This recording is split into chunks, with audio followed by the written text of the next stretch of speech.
कहते हैं कि इंसान अपनी गलतियों से सीखता है, लेकिन सिस्टम में बैठे लोगों पर यह कहावत लागू नहीं होती। अगर होती तो देश में एक के बाद एक भयावह आगजनी की घटनाएं न होती। उत्तर प्रदेश की राजधानी लखनऊ के अलीगंज में एक इमारत में आग लगने से 15 लोगों की जान चली गई, जिनमें ज़्यादातर 20 से 24 साल तक के स्टूडेंट्स थे, जो इसी बिल्डिंग में संचालित एनिमेशन ट्रेनिंग स्टूडियो में पढ़ते थे। सब कह रहे हैं कि आग लगने से मौत हुई, एसी ब्लास्ट हो गया और बिल्डिंग में मौजूद लोगों को बचने का मौका नहीं मिल पाया। लेकिन शुरुआती जांच में सामने आए तथ्यों को देखें तो साफ लगता है कि इन 15 मौतों की वजह सिर्फ आग नहीं थी। आग तो हादसे की शुरुआत थी, लेकिन मौतों की असली वजह एक के बाद एक ऐसी चूकें थीं जिन्होंने अंदर मौजूद छात्रों को बचने का कोई मौका तक नहीं दिया। जिस इमारत में दर्जनों छात्र पढ़ाई कर रहे थे, वहां आने जाने का सिर्फ एक ही रास्ता था। ऊपर जाने के लिए एक ही सीढ़ी थी, नीचे आने के लिए भी वही सीढ़ी थी। इमरजेंसी एग्जिट नहीं था, पीछे से बाहर निकलने का कोई रास्ता नहीं था, यहाँ तक कि छत पर जाने वाले रास्ते का दरवाज़ा भी बंद था। आग लगने की स्थिति में बचने के विकल्प लगभग शून्य थे। और सबसे हैरान करने वाली बात यह है कि मुख्य गेट बायोमेट्रिक सिस्टम से संचालित था। छात्रों के मुताबिक आग लगने के दौरान यह सिस्टम काम करना बंद कर चुका था। जिस गेट को सुरक्षा के लिए लगाया गया था, वही गेट मौत का जाल बन गया। बाहर निकलने का एकमात्र रास्ता बंद हो गया और अंदर मौजूद छात्र धुएं और आग के बीच में फंस गए। यही वजह थी कि कुछ छात्रों को इंटरनेट की तार और पाइप पकड़कर नीचे उतरना पड़ा, कुछ दूसरी मंजिल से कूद गए, कई छात्र जान बचाने के लिए बाथरूम और कमरों में छिप गए।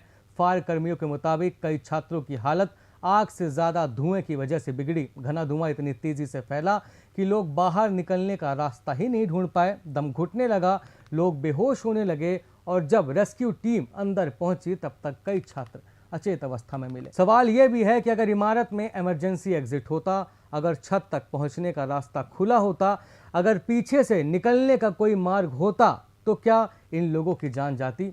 और सवाल सिर्फ बिल्डिंग के अंदर की व्यवस्थाओं पर नहीं उठता। लखनऊ डेवलपमेंट अथॉरिटी की नाक के नीचे वर्षों तक ऐसी इमारत में व्यावसायिक गतिविधियां चलती रहीं जो मूल रूप से आवासीय उपयोग के लिए बनाई गई थी।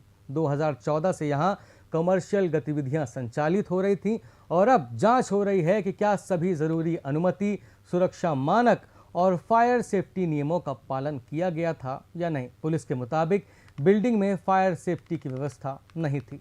एलडीए के दस्तावेजों में ये इमारत रामेश्वरम इंजीनियरिंग कॉलेज के संचालक वीरेंद्र प्रसाद शुक्ला और उनके भाइयों सुरेंद्र शुक्ला और धीरेंद्र शुक्ला के नाम दर्ज है। इमारत का नक्शा धीरेंद्र और सुरेंद्र के नाम पर पास हुआ था। शुरुआत में ये आवासीय भवन था, लेकिन 2014 में इसे व्यावसायिक उपयोग करने की मंजूरी दे दी गई।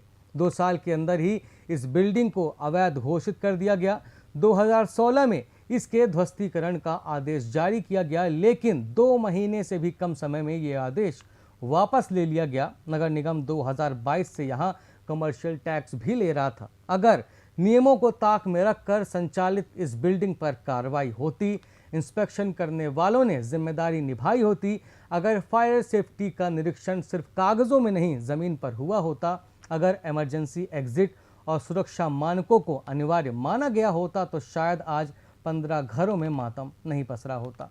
इस घटना पर लखनऊ जोन के एडीजी प्रवीण कुमार ने कहा है कि जल्द ही जांच रिपोर्ट सबमिट कर दी जाएगी। माननीय मुख्यमंत्री जी के निर्देश पर विशेष जांच दल का जो गठन हुआ है, उसमें अभी हम लोग मौका मुआयना कर रहे हैं। हम सभी पहलुओं पर गहराई से जांच करेंगे, हर डिपार्टमेंट के लायबिलिटी के पॉइंट ऑफ व्यू से और सभी आयामों पर विस्तार से देखेंगे और बहुत जल्दी अपनी रिपोर्ट, जो कि निर्धारित समय सीमाएं में आपके समक्ष प्रस्तुत करेंगे। आप कृपया समय दीजिए ताकि हम देख सकें। इस मामले में उत्तर प्रदेश के डिप्टी सीएम ब्रजेश पाठक का कहना है कि जिम्मेदारों पर कड़ी कार्रवाई होगी। रात से जो जिम्मेदार लोग हैं, 4 लोगों की गिरफ्तारी भी हुई है, अधिकारियों को सस्पेंड भी किया गया है। एसआईटी जांच रिपोर्ट आने के बाद इसमें कड़ी कार्रवाई होगी, कोई बचेगा नहीं।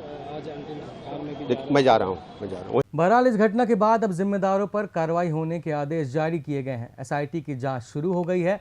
पुलिस ने गैर इरादतन हत्या का मुकदमा दर्ज कर वीरेंद्र शुक्ला समेत 4 आरोपियों, स्टूडियो के फाउंडर तुषार कृष्ण जायसवाल, मैनेजर रामकृष्ण उपाध्याय और सुरेश कुमार साहू को गिरफ्तार कर लिया है, जबकि एलडीए के 4 अफसर सस्पेंड कर दिए गए हैं और 16 अन्य कर्मचारियों पर भी कार्रवाई की जा सकती है।